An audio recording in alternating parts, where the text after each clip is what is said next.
Moazzam Jahi market, అదేవిధంగా general post office, Basheerbagh, Telugu తల్లి flyover, secretariat మీదుగా ఎన్టీఆర్ మార్గుకి, అదేవిధంగా ట్యాంక్ బండ్కి ఈ యాత్ర కొనసాగుతూ ఉంది.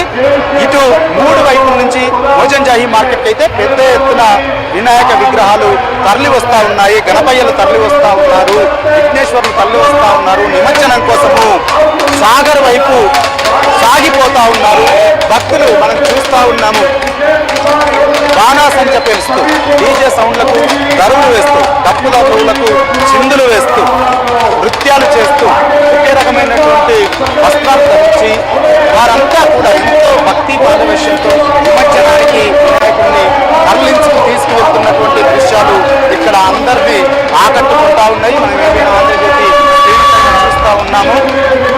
శోభాయాత్ర ఎంత ఘనంగా కొనసాగుతుంది. ఈ మహాశోభాయాత్రను తిలకించేందుకు వేలాదిగా భక్తులు ఎలా తరలి వచ్చారు. ఎక్కడ చూసినా కానీ ఇసుక వేస్తే రాళ్ళంత జనాలు సాయంత్రం వేళలోనే ఇక్కడికి ఒక్కసారిగా తరలి వచ్చారు. అటు ఉదయం వేళలో హైదరాబాద్ వినాయకుని ఆ మహాగణపతి ఆ నిమజ్జన కార్యక్రమానికి కూడా పెద్ద ఎత్తున భక్తులు తరలి వచ్చారు. అయితే ఈసారి అయితే ఏ విధమైనటువంటి ఆటంకాలు జరగకుండా, అపశృతులు జరగకుండా కట్టుదిట్టమైనటువంటి భద్రతా ఏర్పాట్లు అయితే చేశారు. హైదరాబాద్ మహాగణపతి నిమజ్జనం జరిగేటువంటి ట్రైన్ నెంబర్ 4 వద్దకు వెళ్లారు. అక్కడ పరిస్థితులను అడిగి తెలుసుకున్నారు. పరిస్థితుల్ని నేరుగా అక్కడే సమీక్షించారు. అక్కడ సిబ్బందితో మాట్లాడారు.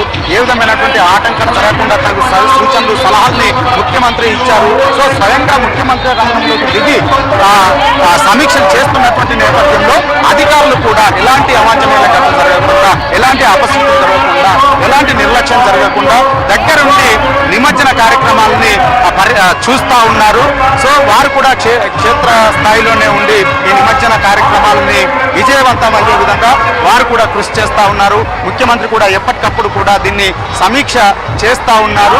సో సాయంత్రం నుంచి అయితే హైదరాబాద్ నగరం అంతా కూడా భక్తులంతా కూడా బయటికి వెళ్ళి వినాయకులు, గణపతులంతా కూడా నిమజ్జనం కోసం బయటికి రావడము, వీటిని తిలకించేందుకు లక్షలాదిగా భక్తులు, ప్రజలంతా కూడా రోడ్ల మీదకి వచ్చినటువంటి నేపథ్యంలో హైదరాబాద్ నగరం అంతా కూడా జనాలతో కిక్కిరిసిపోయింది. భక్తుల గణపయ్య నామస్మరణలతో హైదరాబాద్ నగరం మారుమోగిపోతా ఉంది. ప్రధానంగా ఇటు మోజంజాహి మార్కెట్ పరిసరాలు, అటు చార్మినార్ పరిసరాలు, ఇటు కోటి పరిసరాలు, ఇంకోవైపు ఇటు ట్యాంక్ బండ్ పరిసరాలు, ఎన్టీఆర్ మార్గ్ పరిసరాలు, ఇవన్నీ కూడా గణపయ్య నామస్మరణలతో అయితే మారుమోగుతున్నటువంటి దృశ్యాలే ఇక్కడ కనిపిస్తూ ఉన్నాయి. ఎటు చూసినా భక్తుల కోలాహలం, ఎటు చూసినా భక్తుల సందడి, ఎటు చూసినా వినాయకుల మహాశోభాయాత్ర హైదరాబాద్ నగరంలో కనిపిస్తూ ఉంది. సో మొత్తానికి ఈ శోభాయాత్ర కొంత ఆలస్యంగా ప్రారంభమైనటువంటి నేపథ్యంలో ఆలస్యంగానే ముగిసేటువంటి అవకాశాలు కనిపిస్తూ ఉన్నాయి. రేపు తెల్లవారి వరకు కూడా ఈ శోభాయాత్ర కొనసాగేటువంటి అవకాశాలు ఉన్నాయి. అంతేకాకుండా చాలా మంది భక్తులు రేపు తాము నిమజ్జనం చేస్తామని చెప్పినటువంటి నేపథ్యంలో ఈరోజు మంగళవారం కాబట్టి నిమజ్జనాలని వాయిదాలు తీసుకున్నటువంటి నేపథ్యంలో రేపు కూడా ఈ నిమజ్జన శోభాయాత్రలు కొనసాగేటువంటి అవకాశం ఉంది. అయితే అధికారులు అయితే రేపు సాయంత్రం వరకు కూడా నిమజ్జనాన్ని పూర్తి చేసే విధంగా అవసరమైనటువంటి ఏర్పాట్లన్నీ కూడా చేశారు. సో మొత్తానికి ఇక్కడ మనం చూస్తూ ఉన్నాం మోజంజాహి మార్కెట్ వద్ద, మోజంజాహి మార్కెట్ నుంచి చార్మినార్ వరకు కూడా వినాయకులు నిమజ్జనం కోసము భారీగా తరలిస్తూ ఉన్నటువంటి మహాశోభయాత్ర దృశ్యాలైతే అద్భుతంగా కనిపిస్తూ ఉన్నాయి. అద్భుతంగా భక్తుల్ని ఆకట్టుకుంటా ఉన్నాయి.